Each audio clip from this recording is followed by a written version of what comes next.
Les forces armées de la République démocratique du Congo portent à la connaissance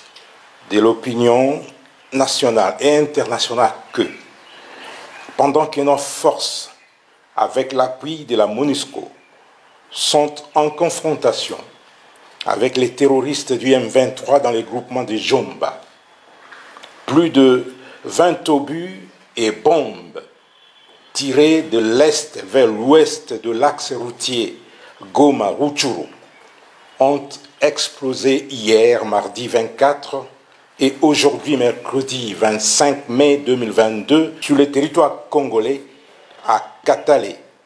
non loin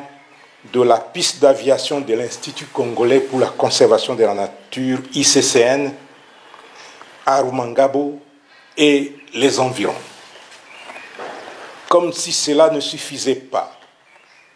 la position des forces armées de la République démocratique du Congo de Ruhunda,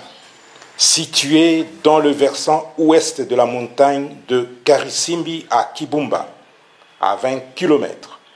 à l'est de la ville de Goma, a été attaquée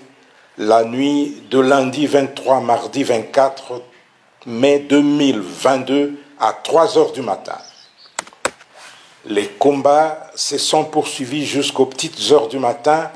et les forces royalistes ont repoussé l'ennemi. Dans sa débandade, l'ennemi a abandonné des armes et des effets militaires récupérés par les FARDC. Il s'agit notamment d'un mortier 60 mm, d'une arme AK-81, de 8 roquettes anti-tank, d'une chaîne de munitions de l'arme PKM, d'une paire de tenues militaires, d'un casque et de 2 gourdes militaires non utilisées ni par les FARDC ni par les terroristes M23. Le matin de ce mercredi 25 mai 2022, les positions des FARDC de Kibumba et de Jomba ont été une fois de plus attaquées. Les forces loyalistes déterminées à ne laisser aucun centimètre du territoire national à qui que ce soit se comportent de manière professionnelle sur le terrain, aussi bien à Jomba qu'à Kibumba. Ainsi, le gouverneur militaire de la province du Nord Kivu et commandant des opérations a saisi le mécanisme conjoint de vérification élargie de la conférence internationale pour la région des Grands Lacs pour les investigations sur l'origine de ces graves incidents.